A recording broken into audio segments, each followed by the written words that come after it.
The wind was sharp that evening, sweeping through the empty streets as if it wanted to carry away the last fragments of warmth left in the city. Among the flickering streetlights and shuttered storefronts, a man sat on the cold pavement, his back pressed against a brick wall. His clothes were worn, patched with careful stitches from another life, and in his hand he held a single crumpled dollar bill, the last piece of paper separating him from nothing. His name was Daniel. To the world, he was just another homeless man. But to those who looked closer, there was something different in his eyes, something quiet yet unshakable, like a candle that refuses to go out even when the storm howls. Daniel stared at the dollar for a long moment. It wasn't much, but to him it meant dinner, maybe a sandwich or a cup of hot soup to push away the hunger gnawing at his ribs. Just as he was about to fold it away, a young woman stumbled into the alley across the street. Her coat was torn, her face pale, and she looked lost in a way that went deeper than directions. She searched her pockets desperately, whispering to herself with trembling lips. Finally, she sank down on the curb, covering her face with her hands. Daniel could hear her muffled words carried by the wind. "I just need $1 more." He didn't ask what for. He didn't ask who she was or why she was there. Slowly, with the weight of every cold night and every hungry morning, Daniel rose to his feet. His joints ached, his body weak, but his resolve steady. He walked across the street, knelt beside her, and placed the crumpled bill into her hand. "It's all I've got," he said softly. "But maybe it'll be enough." The girl looked up, startled, her eyes wide with disbelief. She tried to speak, but no words came. Tears welled up, blurring her vision. And in that moment, on a freezing sidewalk, under the glow of a broken streetlight, Daniel had given away the last thing he owned in the world. What neither of them knew was that this small act, so simple and quiet, would unravel a truth that no one expected. A truth that would leave everyone who heard it in tears. The girl's fingers tightened around the dollar as if she was holding onto a lifeline. Her lips trembled, and she whispered a thank you that cracked with emotion. She stood slowly, brushing her coat as though she was ashamed of being seen in such a state. Daniel simply gave her a faint smile, the kind that carried warmth even though his own hands were trembling from the cold. She hurried down the street toward the nearest corner store. Daniel returned to his place against the wall, his stomach growling in protest.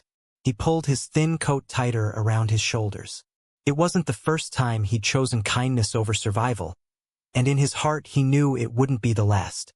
He had lived years on the edge, but he refused to let hardship erase the part of him that still believed in people. Minutes later, the girl returned. She was clutching a small bottle of medicine, the kind you could only buy behind the counter. Her tears hadn't dried yet, and as she stopped in front of Daniel, she looked at him as though seeing him for the first time. "My brother," she whispered. "He's sick. I didn't have enough for his medicine. That dollar. You just saved him." Her words hit Daniel like a wave. All at once, the gnawing hunger in his stomach seemed so small, so unimportant. His chest tightened, not with regret, but with something else. Something he hadn't felt in years. Purpose. Daniel nodded, trying to dismiss it with humility. "Take care of him," he said, his voice low but steady. "That's what matters." But the girl shook her head. She couldn't just walk away. She sat down beside him on the cold sidewalk, ignoring the curious glances of strangers passing by. She asked him questions about his life, his past, how he ended up here. Daniel didn't share everything, but he told her enough. That he had once been a carpenter, that he had built homes for others until he lost his own, that he had known love once but it slipped through his fingers when the storms of poverty grew too heavy. And then, for the first time in years, Daniel found himself laughing. Quiet, rusty laughter. As he told her about a stray dog that had followed him for weeks, refusing to leave his side, until one night the dog disappeared, perhaps finding a better companion. The girl smiled through her tears. She saw more than a homeless man. She saw a human being who still carried light inside him. As the night deepened, she rose to leave, promising she would return. Daniel didn't expect her to. People rarely did. But she came back the next evening and the one after that. Sometimes with warm food, sometimes with blankets, but always with her presence. Her name, he learned, was Emily.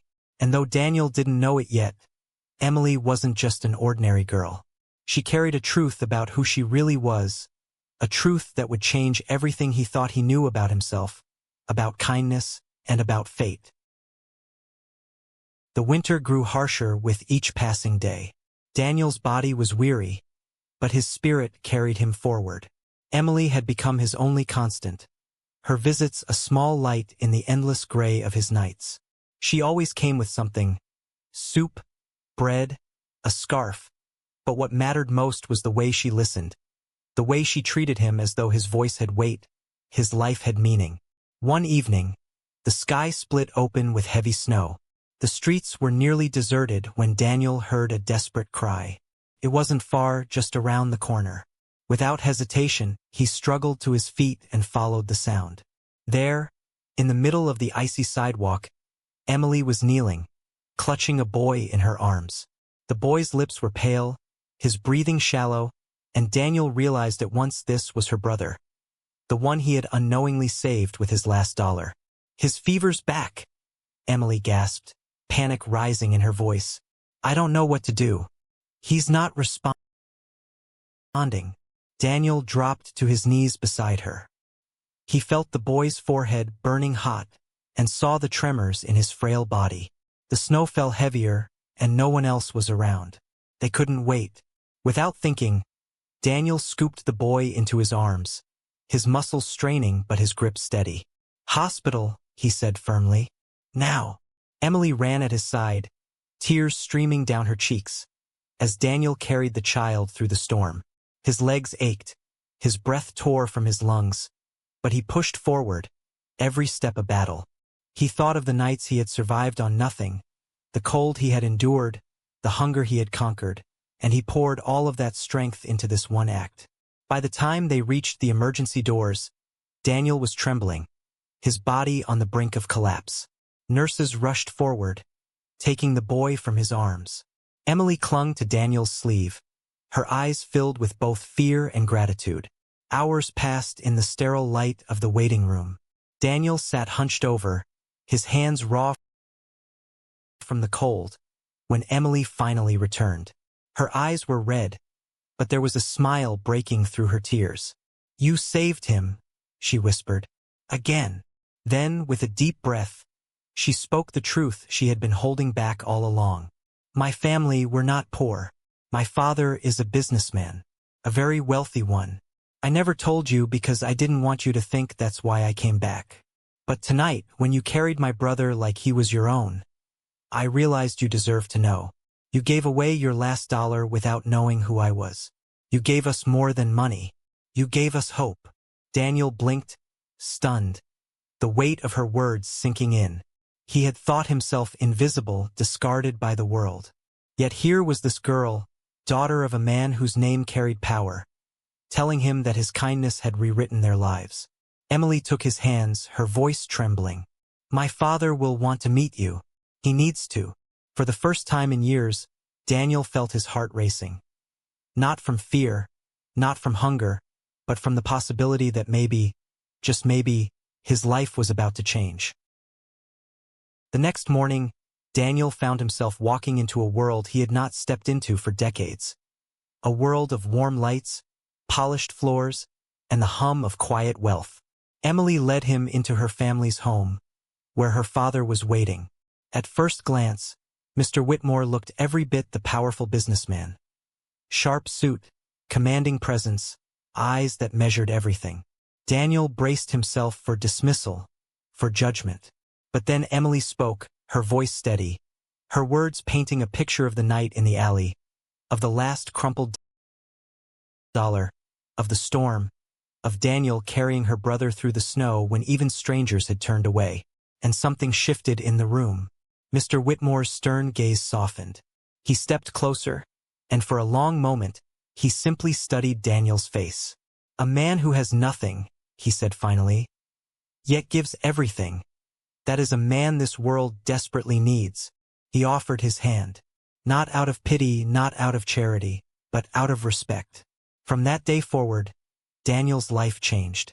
Mr. Whitmore gave him more than shelter, he gave him a second chance.